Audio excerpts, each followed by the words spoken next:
term paper or your final exam. Then a final exam will be on January 5th. Yes, online. And at that time, I will announce the final exam questions. You need to write the answer of the question in 2 hours and send it to our TA or me or on the system. Then it will be done. So I probably will give you some idea about final exam question. So probably I will announce it next week. So let's have our lesson first today. Do you have any question? Yes, I have a question. Why January 6th? It's Saturday. Why January 5, maybe. January 5 is Friday. Yes, So and we have exam in Saturday or Friday. we will have an exam on Friday, Oh, Friday okay, evening, okay, okay. just at the same time as this week. Yeah, Okay. yeah. But it's online, so don't worry about it. And if you didn't understand the question, you can contact me and TA. We will try to figure out your question first. Then, because it's online, so you can check every document or PowerPoint or everything you can find. Is it okay? Okay.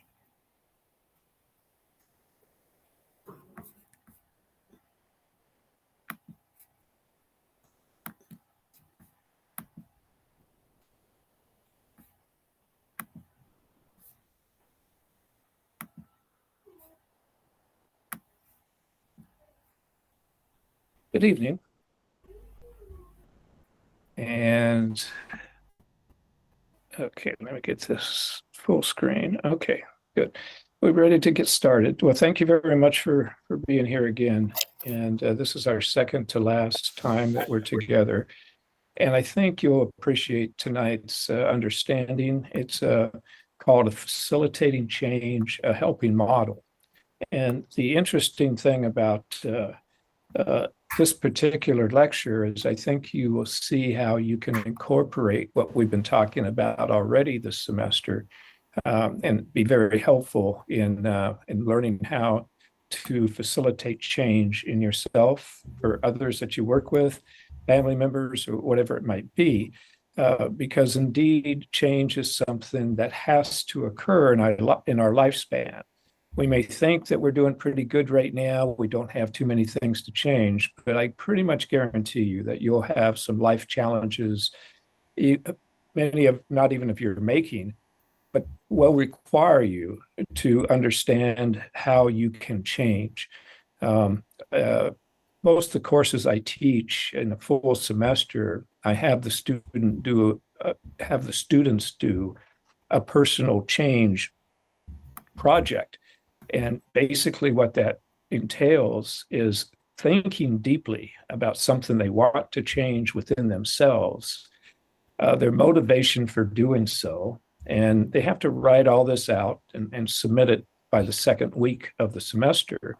And then they have to start working on that change. And they work on that change as I teach, amongst other things, this particular model. And so once they get the model kind of understood, their change process is a lot smoother and a lot easier. So that's the buy-in. It's a good model. It's been around a long time. It's been proven empirically, even in studies in Taiwan. And I'll talk about that at the very end of the lecture today. So let's take a look at the first slide. And I think everybody will agree that change is often very difficult. So a really honest effort is necessary. And there'll probably be many false starts before changes start to be incorporated into your life. I will use myself as an example a little bit later of change, and it has to do with nicotine, cigarette smoking. I smoked cigarettes for 11 years when I was much younger, and I was able to successfully stop. And so I'll use that as an example. This model hadn't even been developed yet when I quit smoking. However, I can easily see how using this model is what I essentially did, even though I didn't know the model existed. So we can anticipate, particularly with something like smoking, nicotine is very difficult to quit. And so as a result, there'll be many false starts. Now, I certainly know many people, and I've had some students that once they were able to get an understanding of this model, they were able to successfully quit whatever it was that they're trying to quit. But again, cigarette smoking is probably one of the more difficult things to quit. And so external pressure can be helpful. But what happens when there's no pressure? So oftentimes change will happen because of external sorts of things. I take an exercise class with my wife every Tuesday and Thursday, and the instructor is always saying, only you can change, only you can change. And I remind her that's not necessarily true. My wife helps me change all the time. But that's external pressure. If she's not there helping me with that external pressure, then I have to really focus on internally. And where real change happens is internally, not externally. And so an internal voice that provides meaning for change, that is important for the change process. And a realization that the future is in our hands. So we'll focus on these last two items as we go through the slides today. And I think at the end of it, you'll see that yes, external pressure can be very helpful, but it's internal pressure that really makes an opportunity for change to be enduring and last for a long, long period of time, or be successful. I think that's a better way of putting it. So as we go through the next, actually won't be 2 hours, the next hour or so, apply what you're hearing and seeing to your own life. What is it you would like to change about yourself? And if you cannot think about anything you want to change about yourself, think of someone else, a significant other, or a mother-in-law, or a supervisor. At any rate, the point being is have a model in your mind as we're going through this particular model, or have a person in mind, or a change attempt in mind, I should say, as we go through this. So in motivational interviewing, and we're going to be describing this model is basically is based on motivational interviewing. And I'll talk more about motivational interviewing as we go through. But 3 key elements to make change happen, or to use motivational interviewing appropriately or correctly, is to establish a working relationship based on respect and be as equal as possible. So if you're trying to help somebody to change, then you as the person who's assisting that needs to try to equalize the relationship. I know in Taiwan and most other countries, professional helper and then the person seeking help, and they're never equal. But with motivational interviewing, it's much better if we can be as close to being equal as possible. Listen respectfully and empathically. And I'll talk about some examples of effective paraphrasing and reflecting a little bit later in tonight's lecture. So listen respectfully and empathically. And now I have a whole lot more meaning to you in just a few minutes. Discover, explore, and resolve the ambivalence. Now, this is the key to motivational interviewing. Help yourself, or help the person you're working with, discover, explore, and then resolve the ambivalence. This is the key to assisting with change. And I'm going to mention this again, but even when a person doesn't seem like they want to change, there's still ambivalence if that change is necessary based on their core values. So I'll use the example of addiction. I've worked with addiction for many, many years, and I say this universally. I've never run into a drug addict, an alcoholic, somebody who's addicted to cigarettes, et cetera, et cetera. I've never run into anybody that truly did not want to change. Yes, their behavior may suggest that they don't want to change. They may fail many times. And I'll use this as an example, myself as an example. When I was smoking cigarettes, I had a really good opportunity to quit smoking. And a person approached me and said, we've got this program and we'd really like you to be a part of it. I was in a leadership position at the time. And they said that, my leadership was being degraded by the fact that I smoked, even though most of the people that worked for me also smoked. This was an era that many people smoked in the United States. That has since changed dramatically, but still, nonetheless, and in my particular situation in the early 80s, late 70s and early 80s, smoking was very common. And so I was encouraged to quit in order to fulfill my leadership responsibilities more effectively. And I told the person who asked me that, I said, no, I tried many times and I don't like how I feel when I fail. I don't like how I feel when I fail. And so that was a huge motivator to not change. But even at that, even though I said that I wasn't interested in changing, I said that I was tired of failing and feeling bad about failing, that I didn't even want to try again. But deep down, I knew that smoking was bad for me. It was a bad. My children were my son was about 3, and my daughter was 8. And so I definitely wanted to not be a negative role model and continue to smoke. They don't even remember me smoking, actually. My son particularly, because he was so young. But my daughter, who was 8 years old, she hardly remembers me smoking. So that's a good thing. That was one of my motivations for quitting. Also, health. I'm 70 years old and in pretty good health. And I think if I had continued smoking, that would not be the case. And I knew that at the time. So I had good reasons to quit. But why was I not able to quit? And I'll talk more about that as we go. So what I needed to do was discover, which I kind of knew what my motivations were, explore this. In other words, really feel the importance and the desire to want to change, and then resolving the ambivalence. So that's what we're going to be talking about. So setting the stage, your attitude matters. A helpful attitude demonstrates the following characteristics: being non-judgmental, being accepting of the person, showing empathy, and working with the client. Now, if you're doing this yourself, we have to change your negative talk that you have about change into a positive way. So if you can be non-judgmental about yourself, be accepting of yourself as a person, show yourself a little bit of empathy, in other words, caring and sensitivity, and work on it, work with yourself on this. Motivational interviewing is about assisting a person in the change process. It is not directing or telling them how to change, but it is about guiding them to decide how to change. Ambivalence is a key concept of motivational interviewing, as I mentioned in the previous slide.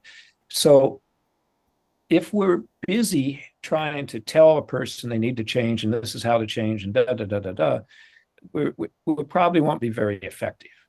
But if we are about assisting a person in the change process, not directing or telling them how to change, but guiding them to decide how to change, that's our role, and that's what we need to be doing. And even with ourselves, we can do this as well. Our job is to guide, not direct the client in discovering, exploring, and resolving their ambivalence.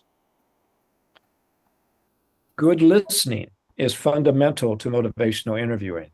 Reflective listening is basic to good listening.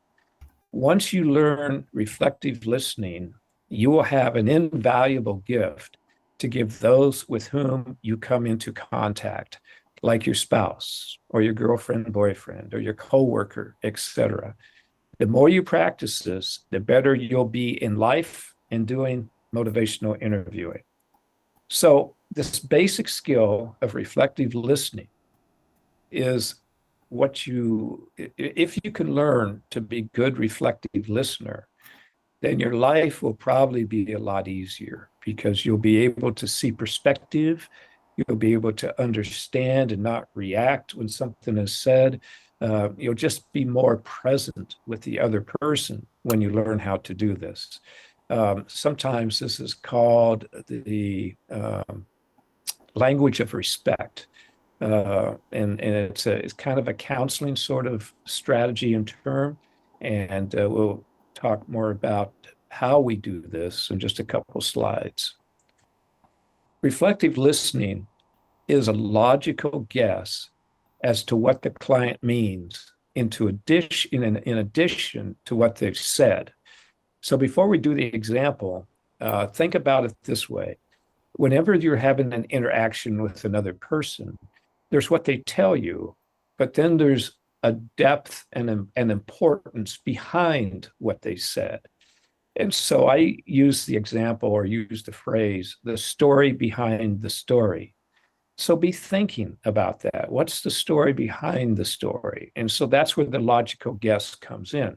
So this example, a client might say, whenever she looks at me that way, I get angry. So a good reflective statement from the helper is sometimes you feel judged and that hurts you a lot. So again, let's look at what the client said. Whenever she looks at me that way, I get angry. Well, anger is based on something. And what is that based on? And that's what we want to get to. What's it based on? So it's based on this particular case. The counselor is guessing that sometimes you feel judged and that hurts you a lot. That's a pretty good paraphrase, in my opinion. Pretty good reflective statement that helps the client to kind of gather or get more depth into what it is that seems to be at hand. And here's two more examples. I wish I was more sociable. So be thinking, what's the story behind the story? I wish I was more sociable. So a possible response might be, I feel lonely and I want to have more friends, or I get nervous when I talk to strangers, or I should spend more time getting to know people. So these are possible ways that you can guess at what the person means or the story behind the story. So a possible response to the above would be, you would like to be more connected with others, or being sociable is difficult for you, or you really feel lonely. So that's just that last one is just a simple paraphrase, but it gives the person an opportunity to hear what they just said, bring it back in, consider it, and then respond. And that response is usually something that's a little bit deeper and a little bit more important for the change process. So when in doubt as to what to say, if you're working with somebody, when in doubt as to what to say, reflect. Do not ask another question. So if we're working with somebody that's trying to make change, there's going to be a tendency to ask questions and try to come up with answers. When in fact, if we can kind of default to reflections, would be a lot easier to get to what really needs to be changed than the motivation for doing so. Okay, so I'm going to stop at this point, and so we can. I'm going to do 3 different sessions in this 1 hour or so, and so I'm going to stop right here, and then I'll come back in just a few minutes, and we'll consider the stages of change.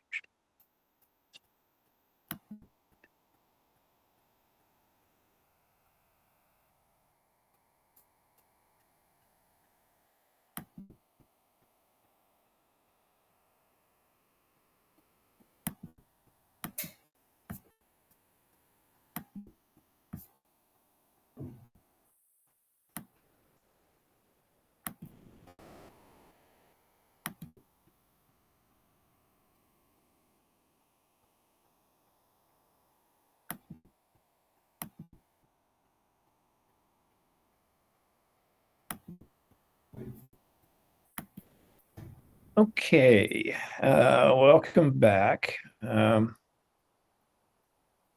When motivational interviewing was developed in the early to mid and then revised in the late 80s and 90s, another theory was very well received at about the same time. It's called stages of change.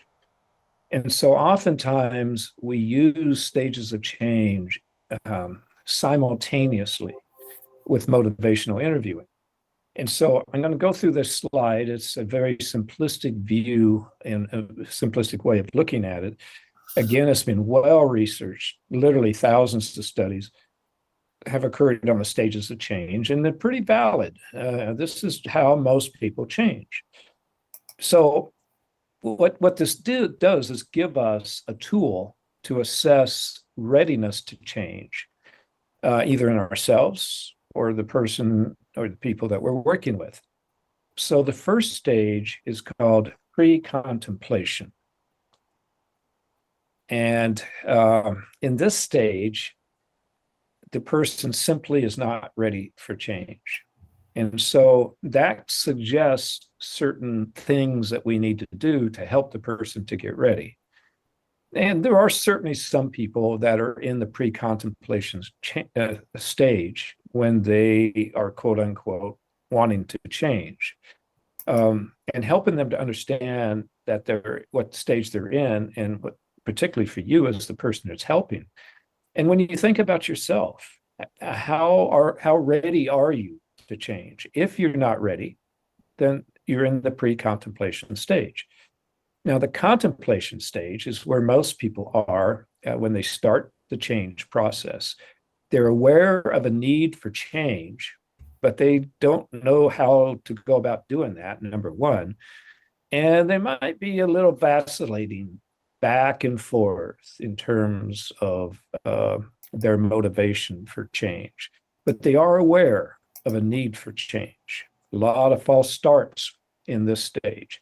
So my students, they would go from contemplation to preparation or the determination stage and back to contemplation until they started to understand where they were at. So after this particular lecture, where they understand the stages of change, it gave them a kind of a freedom to be able to make better decisions about their own change. So if they're in the contemplation stage, there are different strategies than if they're in the preparation or determination stage, which is the next one, and that is committed to change.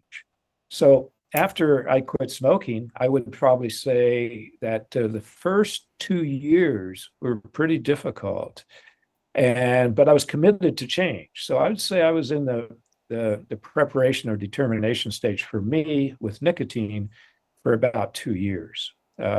Most people that I've worked with who've been drug addicts or alcoholics, usually a few months in, they're starting to really be committed to their change process. And I certainly was with nicotine, but the cravings didn't really go away, and my desire to smoke really didn't go away for a long time. It was well over a year, and maybe even 2 years. I don't recall exactly, but it was not terribly uncomfortable, but that commitment to change really had to exist in order for me to not have another false start. So contemplation stage, there's going to be a lot of false starts. Preparation or determination stage, probably so. And then when they get to the action stage, they're actively making change. So this is a movement from just committing change and staying committed to making change. So this is where the action steps, the decisions that they make and how they go about making their decisions have to be able to correspond or be consistent with the change that they want to make. And then the final stage is called the maintenance stage. And this is moving towards self-actualization. In other words, smoking is now very well understood. I'll use another example in my own life. And that was about half a dozen years ago, 5 or 6 years ago. My wife and I decided, mostly her, that we would eat healthier and you'd try to change some of our lifestyle. So I was eating too much flour, too much sugar, maybe not excessively. I certainly wasn't overweight, but I wasn't eating real healthy. And in that 6 years period of time, we kind of went through the stages of change.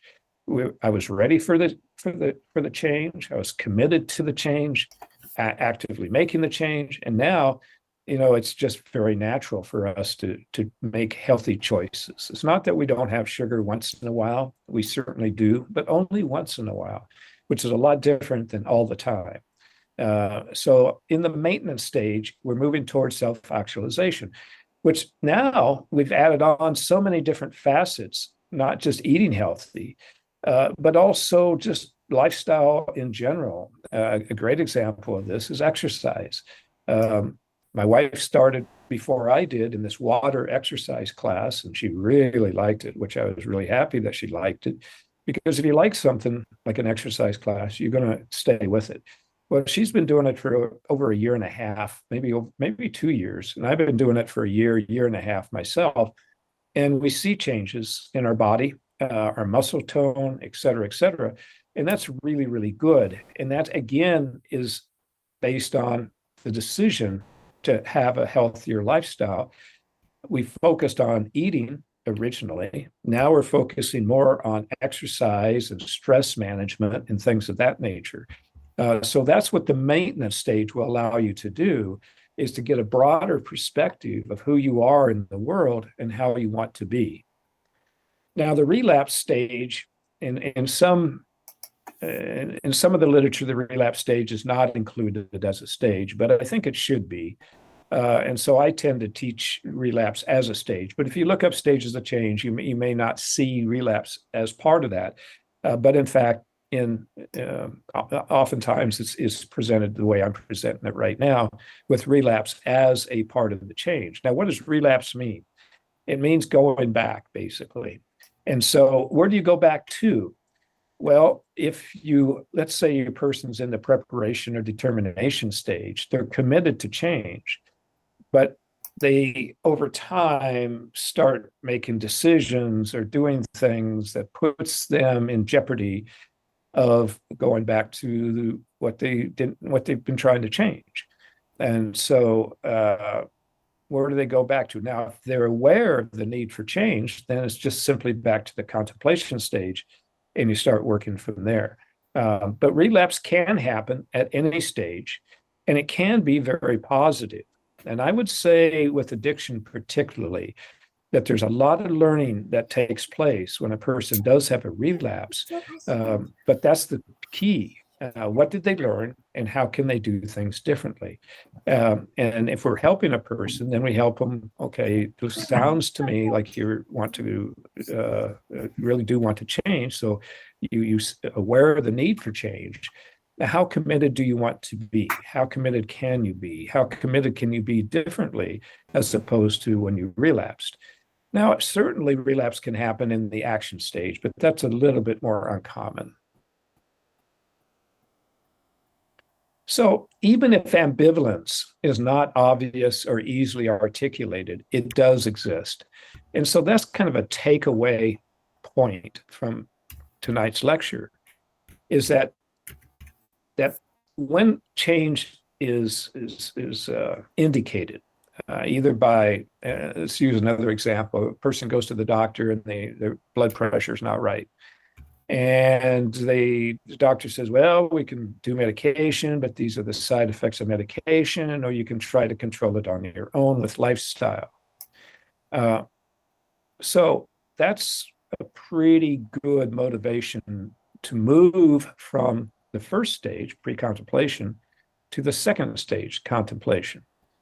But even when a person wants to change, there's also a reason why they don't want to change.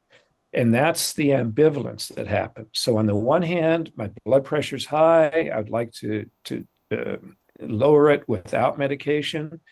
But on the other hand, I do a lot of things. I don't manage my stress too well. I'm too busy all the time. I eat food that's probably not helpful for blood pressure, like too much salt or something along those lines. At any rate, so even if the ambivalence is not obvious or easily articulated, it does exist, even when the behaviors suggest not. And so that's a key to understanding motivational interviewing, is that the ambivalence is always there. The more it's buried, the more you have to listen, reflect, and be artful. So it's there. And it's up to you to help them to discover, explore, and to resolve. But always keep in mind that it is desirable to move toward our core values. It just may not always be obvious. So when we think about, why is that not going back? Okay. When we think about core values in this, and that's where we really want to get to with helping the individual to explore what are those core values that are important to me. And I'm going to use this as an example. I think I'll probably I'm talking, the second case is myself, and I'll be talking about that throughout. But I think I want to spend a little bit of time talking about John. John was a 14-year-old when I first met him. He was a first year in high school. And he had a problem with smoking marijuana. He smoked it every day because he liked the way it made him feel. He had a lot of negatives in his life. He was a foster child that had been adopted. So he didn't really know anything about his family. He didn't even know what race he was. This was before DNA testing was common. So he really didn't know what his race was. He knew his mother, but his mother died when he was 3 years old. So he has just vague recollection of his mother. And so he was put into foster care at that point. So he had a lot of unknowns. He also had a significant learning disability, which was going to probably prevent him from getting a regular high school diploma. He was borderline on being able to do that. He had a lot of negatives that were going on. And so my first few times with John, I was trying to understand, he was a self-referral, and I couldn't understand why he was having so much difficulty when he knew what he wanted to do. He didn't know how necessarily, but still he came to me for help. This is when I was working in the high school with students who were having a lot of difficulties, and John was one of them. But he self-referred. He came to me after I'd done a health lecture to his class. So I knew there was some ambivalence, but I didn't know what it was. And so we worked probably a semester together, and he made some progress, but I still wasn't able to figure out the ambivalence. Well, there was a rule that after 3 sessions, I had to contact the guardian. And so I talked with his foster mom, and I didn't spend as much. I just wanted to get permission to continue to work with him. So I didn't really do what I probably should have done, is find out what the relationship was more like between John and her. Well, my second call, probably about a month later or so, towards the middle or end of the semester, that first semester working with John, I did spend some time talking with the guardian, and it became so clear to me that his ambivalence was how much he loved her and how much she loved him, and how he wanted to stop hurting her by using marijuana. He wasn't able to articulate this, but the next time he came into my office, maybe a week after I talked to his guardian, and I said, I talked to your guardian, and he said, yeah, I know. And he says, it seems like you had a good conversation with her. And I said, yeah, it was a great conversation. And I learned 2 things. And I learned how much she loves you. And actually, from age 3 until 14, that was the only person he knew. And so he had this attachment and love for her that I didn't understand. When I heard he was a foster who had been adopted, I figured he'd been moved around from family to family until he was finally adopted. That wasn't the case at all. She had taken him as a foster child and then adopted him when he was very young. So she was literally a mom to him, and there was a love that was just indisputable. And so I said, there's 2 things I learned. I learned how much your foster mom loves you, but I also learned how much you love her. Well, he just started to cry at this point. And so that was what we worked on from that point on, is that his core value of the love that he had for her became his motivation, and everything changed at that point. So I've talked a lot about myself, and I'll say that for me, in terms of the ambivalence. Like I said before, I didn't think I could ever quit smoking, and yet I wanted to. And so if the wanting to is explored more than I can't, that's what motivational interviewing does. It helps tip the balance, because when a person is trying to change, this is status quo, this is change. There's a big disconnect between the two. But as they learn their commitment towards, and then understand the core values that is working with them, then it goes like this. The status quo becomes not the status quo anymore, but the change becomes the important part. And the status quo goes further and further to the point where it's not even an issue. I have no desire to smoke anymore. And I imagine John, once he learned how much that ambivalence was playing in his life, that when he made the decision, just the best way to love his foster mother was to not use marijuana, it became a lot easier for him to make decisions to be able to change, which is exactly what he did. So ambivalence is an uncomfortable place to be. So we have a tendency of resolving the ambivalence in favor of sustain or status quo or no change. So ambivalence is uncomfortable.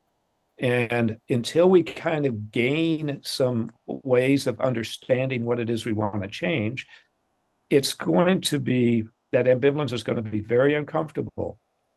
And it's going to be a lot easier to not change or status quo than to change. So these are some questions that you can use to ask yourself or to ask others in terms of change. And they're all really excellent questions. So this is probably a keeper. Some way you can translate this in a way that you can have these available to you as you're thinking about change in your own life or other people's lives. How would you like for things to change? Sounds like a pretty simple question, but it can be very difficult to answer sometimes. How would you like your life to be different a year from now? If you desire to lose weight or exercise more or quit smoking, whatever it is, if you desire to, how would you go about doing it? In other words, what are some steps that you think would be helpful to take? What's the downside of how things are right now? So what is the negatives that are kind of encouraging you or motivating you to change? What do you think has to change? So this is ways of getting the person to be more focused on the larger context of what change means to them. Here's some other evocative questions. What concerns you the most about the doctor's assessment of your health? Now, this with the assumption that it's a medical issue, or maybe smoking or eating too much or high blood pressure or high cholesterol. What concerns you most about the doctor's assessment of your health? Or what is the difference between the person you were 10 years ago and the person you are now? If you decided to change, what do you hope would be different in the future? And then finally, what do you think might happen if you choose to not make any of the changes? So not all these questions are going to work with everybody all the time, but you can pick and choose and see which questions might be helpful in uncovering a little bit of that ambivalence. Okay, we're going to stop right here for just a couple minutes, and I'm going to get ready to talk about the next section, which is values, which is kind of an important part of this lecture.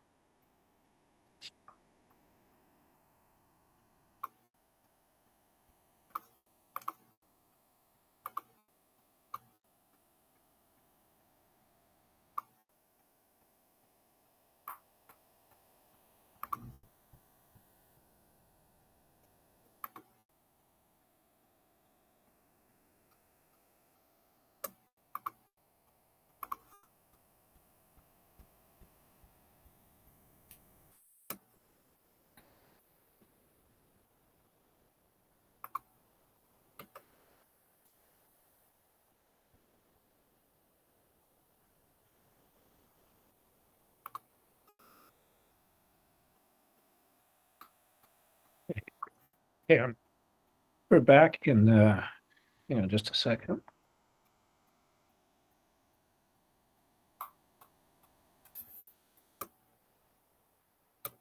Okay, so we'll go ahead and finish up the lecture today.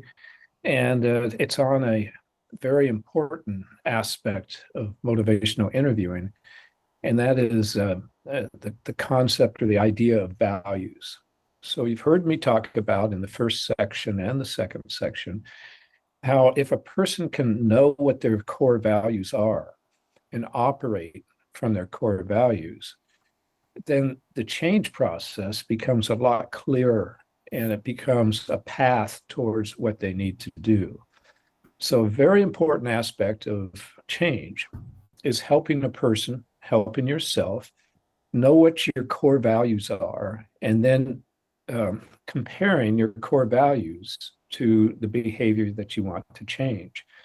The idea, of course, is that if you know why you're doing something, you'll figure out the how to go about doing it. And that's exactly what happened with John. Once he knew why he wanted to quit using marijuana, once he understood that and it was consistent with his core values, and we able to explore that and work with that, then it became very clear. So his was a case of discovering, exploring, and resolving the ambivalence. And the resolving comes pretty directly from understanding what that is, and values as a really clear way to see that. So a key to appreciating another's internal frame of reference, that is why they do what they do, is that frame of reference is to understand his or her core goals and values. So when you understand what people value, you have a key to what motivates them. Should be what motivates them. So when you understand what people value, you have a key to what motivates them.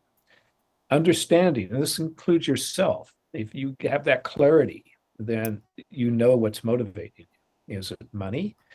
Is it prestige? Is it wanting to help others? Is it wanting to participate in society in a more fuller way? Once you understand what motivates you, it gives an explanation as to why you do what you do, including how and why you want to change, and then how you want to change. So understanding a person's values can also play a key role in motivational interviewing. So the key to motivational interviewing is values, but also just when you understand what people value, you have a key to what motivates them, what their internal frame of reference is. So you really have a much better understanding. And values can play a big role in being productive and happy in your life, and particularly when it comes to wanting to make some changes. An individual's broader life goals represent an important potential source of motivation for change. So in addition to understanding their values, understanding their life goals is very important. Now, that should be reminding you of an activity you did at the very beginning of the semester. We'll talk about that in a minute.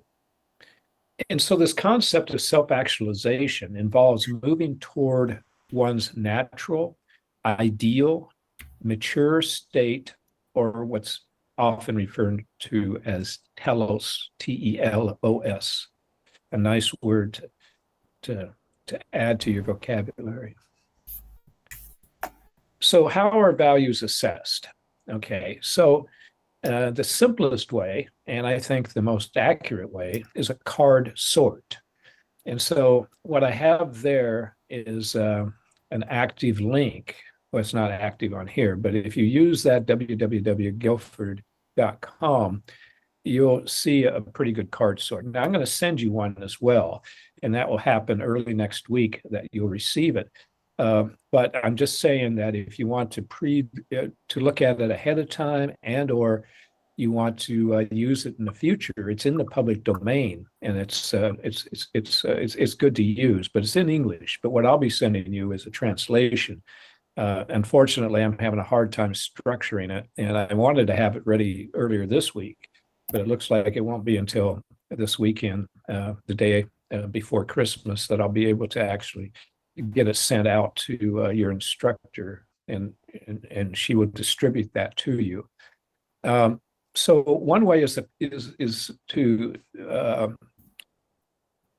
assess values as a card sort. Another way is a structured interview.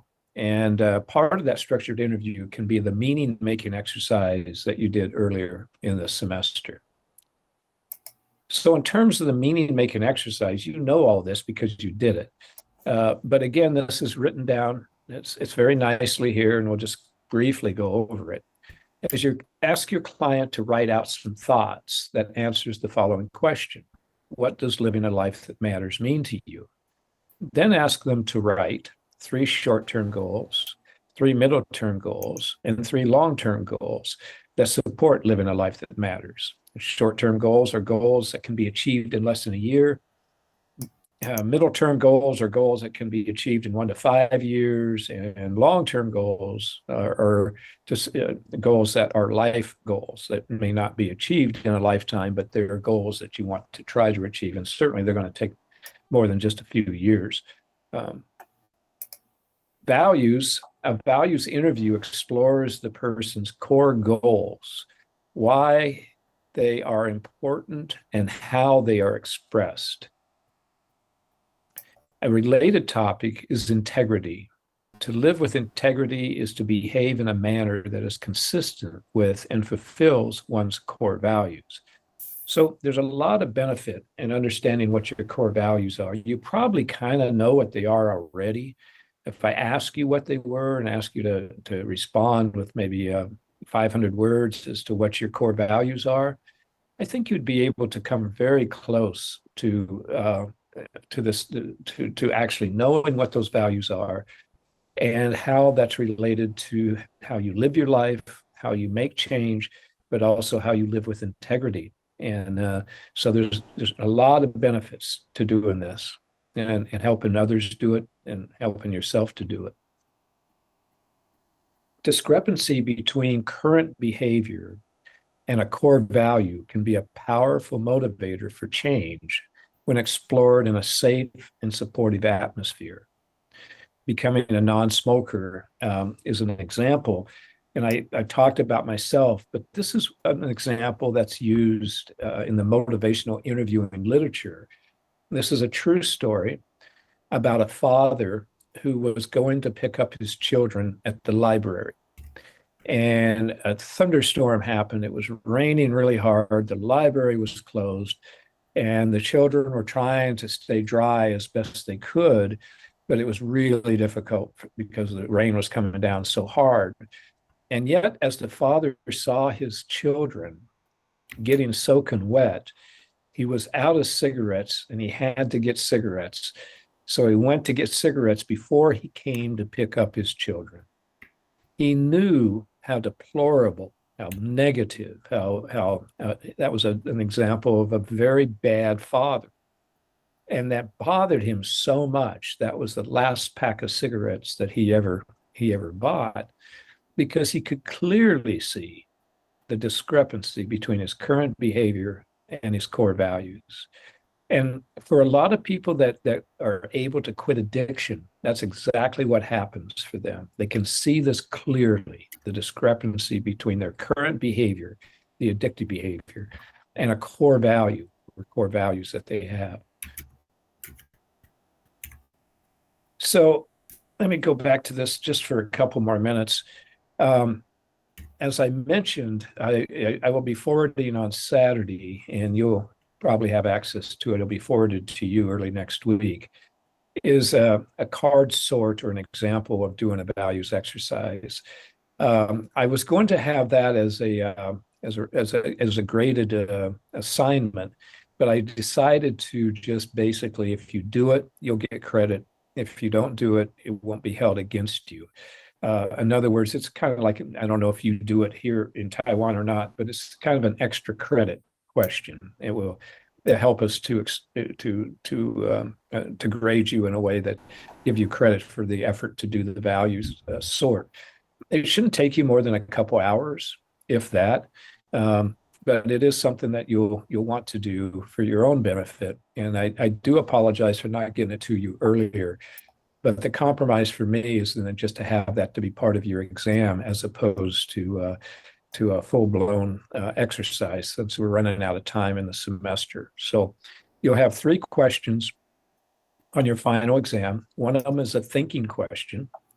The second question is really more of piecing together some aspects of what I've taught you this semester. And then the third one is just a self-reflection question on values. So those will be your 3 questions. They will be available to you early next week. Like I said, I'll have those forwarded to you on Saturday, which is for me, and this is Thursday night, so it's a couple days from now. I'm pretty sure I'll be able to do what needs to be done to get that to you at that time. And I do apologize that you don't have it earlier, but I'll take that in consideration also, that you only have a couple weeks to finish what's required, and do the best you can. I don't think, and even the thinking question, I think you'll learn a lot from it. It's kind of a reiteration of going back through some of the things we talked about, social interest as an example. It'll be a key part of that first question.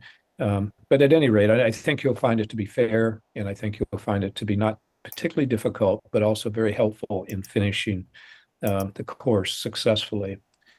So just a couple things about motivational interview before we quit for tonight. It was first described by William R. Miller in 1983, and then elaborated by both him and a colleague in 1991. And then the 3rd edition of motivational interviewing was published about 10 years ago. And so the definition of motivational interviewing is a directive, client-centered counseling style for eliciting behavior change by helping clients to explore and resolve ambivalence. And I'd probably add the word discover. That's not in the definition, but certainly that's in my experience working with the 3rd edition. I think that word should be added. So change by helping clients to discover, explore, and resolve their ambivalence. The examination and resolution of ambivalence is a central purpose to change, and particularly to motivational interviewing to make change. This needs to be updated. This slide was some years ago, and I haven't really had a chance to do a query of how many studies have been done on motivational interviewing. But some time ago, when I created this particular slide, there were over 1,200 outcome studies that have been conducted on motivational interview, and several, and I would say probably close to 100, including doctoral dissertations in Chinese, and several on Taiwanese populations. And so there are many resources online. In fact, there's an individual in Taiwan that I had in a workshop, a psychiatrist. Actually, it was a group of psychiatrists. And this particular psychiatrist decided to write a manual and do all kinds of things published locally in Taiwan. And so when I say there's many resources online, that's exactly what I mean. Some of them that were done with people that I know in Taiwan. So you kind of have to trust me on this. I know this was a pretty much of an abbreviated session. If it was a longer, like a 3-hour class, we would actually do practicing, reflection, and paraphrasing, and work with each other and all this and that. But I think I gave you a pretty good overview of how people change based on motivational interviewing and stages of change. I think it's very important for you personally, but also if you're working with others that are in a position that they do need to make some changes. This is a really nice model for being able to help them to do that. And again, I keep saying this also, of helping yourself. So when you have difficulty making change and don't understand why, this model might be very helpful in actually understanding that, but more importantly, being able to make the behavioral change.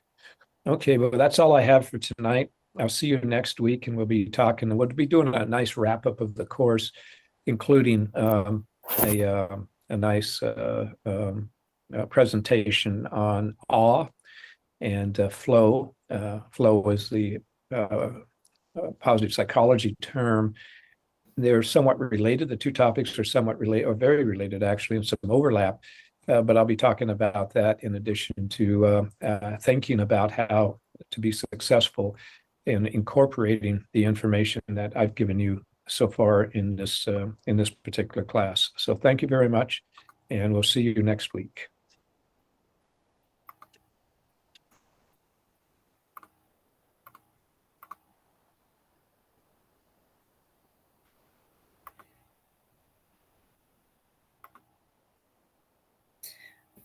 Okay, everyone, we probably can have a 10 minutes break, and we will come back for a discussion about our personal change plan. See you 10 minutes later.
Hello, everyone.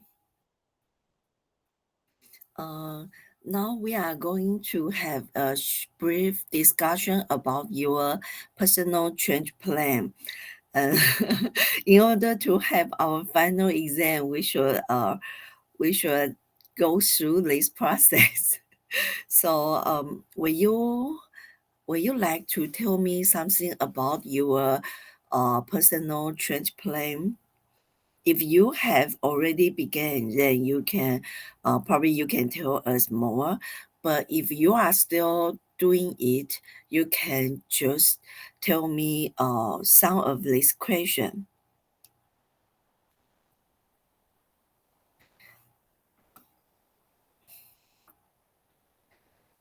Mm. So okay, Alona, would you like to tell us a little bit about your personal change plan? Yes, I can. I think that my change plan is to finish my studying here because it will be my last semester. So I have to make a thesis and finish this university. And after this, I will find a job. But for now, I don't know which country I want to live because it's difficult to come back to Ukraine. And my family is in Poland now, and I don't know if I want to live in Poland. So I have to think about this. So my goals for this semester, for next semester, is to find out where do I want to live, and to finish semester, and also I don't know, to find new friends like this. Uh, so, do you make any change for your life? Mm, yes, of course, because I will finish university and I will change my life. Of course. So, do you begin to make a plan for your following year?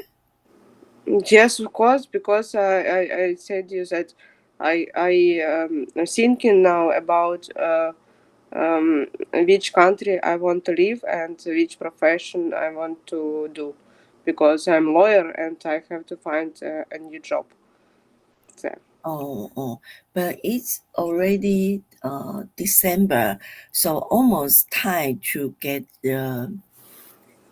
some students begin to get permission for the next fall semester.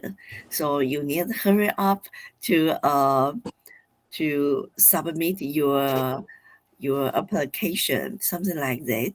No, no, it will be my last semester, so I have time for Okay. before summer, before summer. So Okay. it's okay, I understand. I see. Thank you, Alona. Thank you.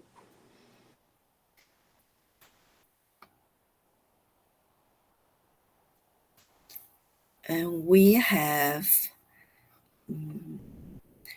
Xinyu or Anish.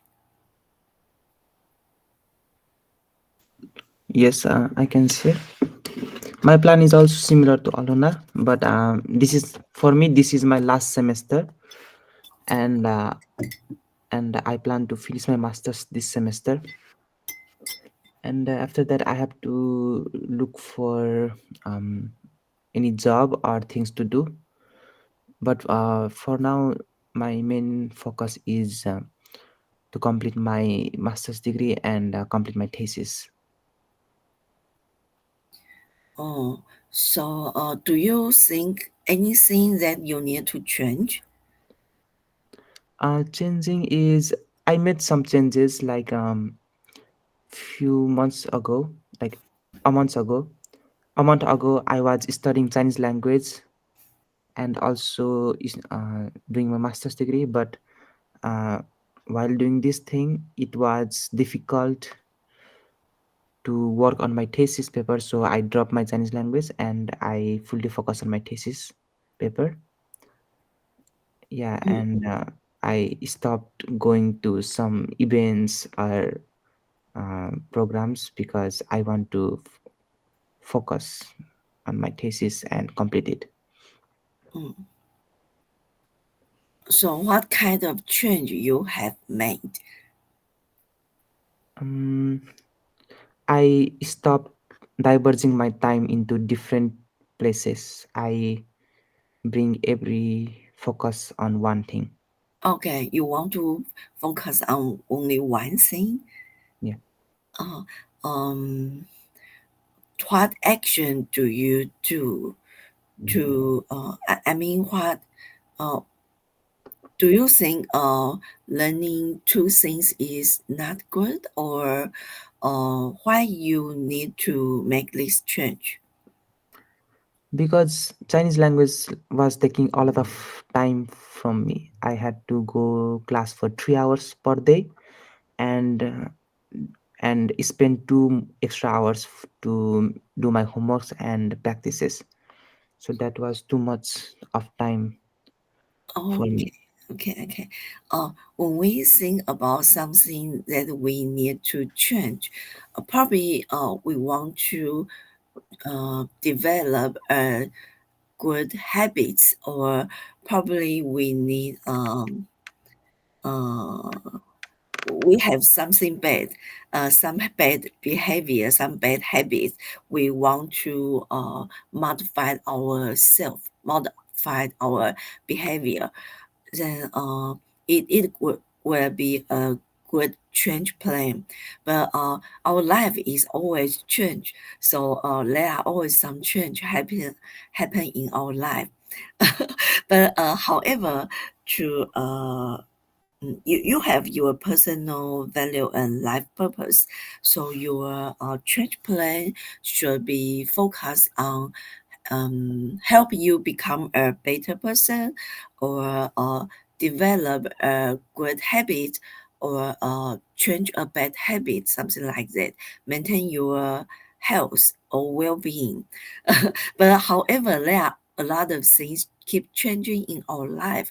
Um, but you just accept this change. You didn't do anything to control your life, to be your to control your dynasty. So I think probably we can focus more on what we want to change. But I can also share what I have changed this semester, because I read the positive psychology, so I'm thinking I should be a model. I need to do something good to keep myself being healthy. So usually I sleep late. I probably sleep at 2 o'clock at midnight. So I have this bad habit for a long time. So this semester I began to get up early. I probably get up early at I probably get up at um, 5 or 6 o'clock every day. Not actually every day. Sometimes I'm lazy, but I wish that I can see the sunrise every morning. Then I will do a meditation for 10 minutes every morning. But I didn't do it very well, but I did succeed sometimes. So most of the time, I get up at 6 or 7 o'clock, and probably I can get up early enough to see the sunrise and do a meditation. Then I go to school. So it also helped me to make be more healthy, because get up earlier, you can have a regular life. Probably probably, but I changed my bad habit to sleep very late. So and every morning, I wish that I can see the sunrise, but sometimes I didn't see the sunrise. Even I get up early, because that day may be a cloudy day. But however, enjoy the sunrise and have a 10 minutes meditation every morning. That make me feel more happy, a little bit more happy. Yeah. So it's a new change. It's a new plan that I carry on this semester. So the change need to be meaningful for yourself and bring some positive effect to your life. But if you are but however, there are a lot of things changing in your life. However, if you are controlled by these things, you are not the person who control your life. It's not a good thing. I know sometimes you encounter some difficult time. Sometimes people cannot change the world, but we can change our mindset. Mm. So I think we can continue to do this personal change plan. Probably we still have 2 weeks. I think we will have a relative paper, probably 1 page in the end of the semester to record your plan, your how you to write a diary like every week or every 2 days write something. Then you probably can have a 1 page relative paper to record your change. And in that reflective paper, you need write down your purpose, why you need to do this change plan. Um, what motivated you to make this change? When you realize that you need to change. I mean, for example, for English, I think you probably can because you really want to complete your thesis, your your program, then you probably can you stop your Chinese learning, then but actually you desire to finish your study, you want to write down your thesis, so you probably can have a plan about how to help you to be more focused on your thesis. Or probably you can have a new habit to write down. Some people will write down 100 words every day for their thesis. So you probably can do this to keep you uh, to to keep you move forward. So it can be a change plan to be more focused on your thesis. And I think alone Alona's plan. Um, I think you didn't have a very clear direction or goal yet. So you probably need to think more about what you really desire to do, because um, you are going to end the study here. You probably need to do a survey or something to have a clear picture for your uh, the following year plan or something else. But I didn't hear a very clear uh, object yet. So, but we still have time to do it. So you probably can set a goal first. I can't have a clear plan because I don't know what will be with my country. You know, it's very hard to know what will be with Ukraine after this semester in summer, in August. I don't know what will be tomorrow with my house, with my relatives, and etc. So it's hard to say what I will do after after finishing this semester. For now, for me, my plan is to study, to write thesis, and to finish this university. And after this, I will see what will be in Poland, in Ukraine. Maybe I will stay in Taiwan.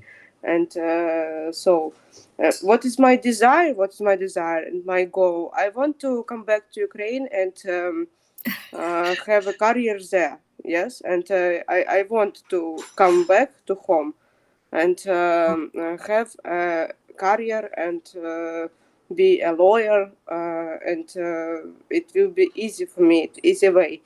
But I don't know if my city, my home will be Oh, I after this. understand. Then probably you can set a small goal, just like do some exercise so that you can just more small change plan. It didn't need to be a very big plan. Just like my plan, I just try to get up early, then it's okay. Just a small things. You didn't need make a big plan for your career, your study, just a small things that make you more healthy, Um, it's okay. more I'm go to energy. gym. I go to pool, Good, good, good. and Yes, yes. if you are about this, of course, I understand that I have to be healthy, that I have to go to gym, to the pool, and one time a week or two times a week I go to bowling. So Yeah, yeah, it's something like something that like this. to Yes, keep your body healthy or yes. lose weight, something like that, or eat Okay. more healthy, just like Professor Mark said. Eat healthy is also a difficult thing for some people. Yes, Yeah, but so I think it have to be a balance, you know.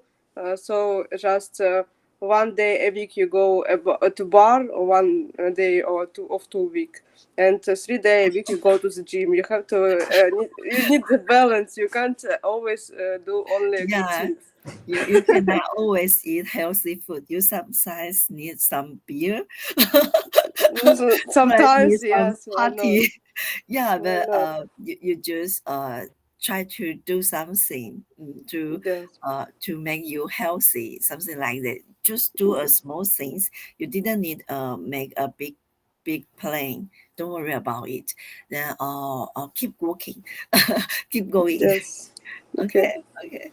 And then Xinyu, do you have any plan for your final change? Because we need to write a reflective paper, so I want to know, are you in the right direction?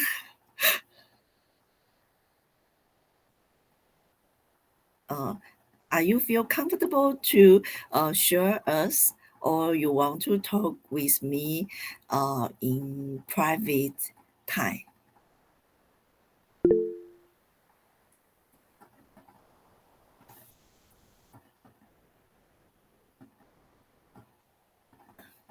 Or Xinyu want to change his way of thinking?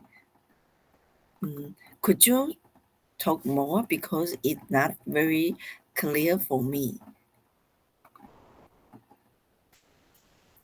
Mm, and how to make yourself to uh, to change your thinking style? Yeah. Uh, do you can you talk more about it?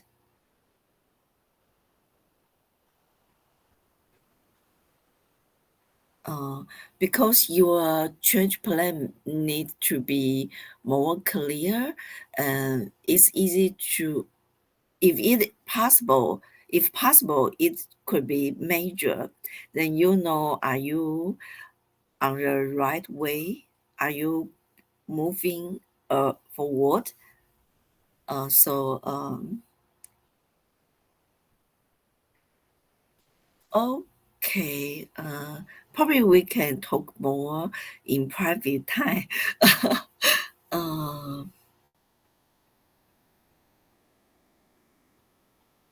thinking style.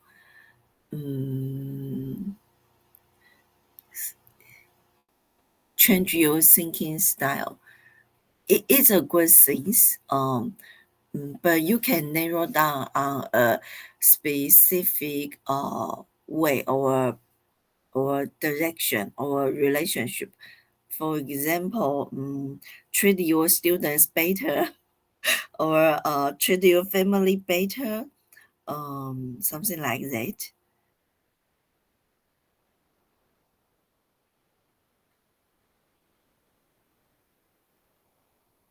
Okay, okay.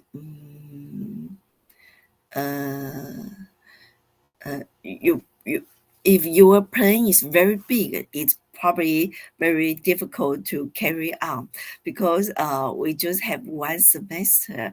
And if you want to have better relationship with your friend or family, you probably can have a plan. For example, call them uh, every week, something like that, or send them a Christmas gift, something like that. But if your plan is too big, it will be hard for you to finish it. You probably need 1 year or 2 year or a life to finish it. So how about narrow down it a little bit? Yeah. For example, more patient. If you want to be more patient to your students, then you can try to do it. It is a small project, very small and easy to carry on and finish it for the following 2 weeks. Okay, okay. Soon we can have some talking about it later. Then, Anish, do you feel okay to narrow down your focus or your objects? For example, you stop other things, but actually, I think have you want to have a better attitude or better habits to focus on your thesis. I think you actually want to do this instead of stop learning Chinese. So probably you can focus on this more and record your action and how you do it. Then uh, write it in our final reflective paper. So Professor Mark will send me the final exam question on Monday. Yeah, so I will send you the question, and probably you can finish it before January 5. But I need I need to see what are Professor Mark's instruction. So if I got more information, I will send you by line. Then you will know more about how to prepare the final exam and final term paper. Final term paper probably will be a reflective paper, and you need to write 1 page to write your change diary, then and your thought about it, then it probably okay. But be sure to do it, or then you will be and it will be more easy to write the reflective paper. Then our class probably will end here. If you didn't have any question. So we will have to do this on Friday, yes, and we don't have to do anything else and send you, yes. Um, We don't need extra papers, only this one, yes, only final. yes, a reflective paper and a final exam. Just Oh, okay, yeah, is it okay? okay. But you still need to do something to write the reflective paper, right? For example, you need to go to the journal or it healthy, something like that. Mm. Okay. So see you next week. Mm. Our class end here, and thank you for listening. I have a question. Oh, please. So Professor Mark is going to send some questions to us. Is he going to send some questions to us? Yes. He said he will send the question on Monday, next Monday. But actually, you need finish all finish the question and finish the reflective paper just before January 5. So we still have a long, probably 2 weeks to do it. So the So questions and reflective papers are two different things. yes, there are two different things. Okay. And I just tell you this time, but actually you didn't need to hurry on because you just need to finish it 2 weeks later. 2 weeks in before January 5. Then it's okay. Yeah. Do we need to follow any format for reflective paper, or is it just like in some few paragraphs of one page? No any format. Paper need to write a reflect paper, you need have some reflection, some thinking about the topic. So there is no special format. Okay. Okay. Okay. See you next week. Bye bye. Bye bye.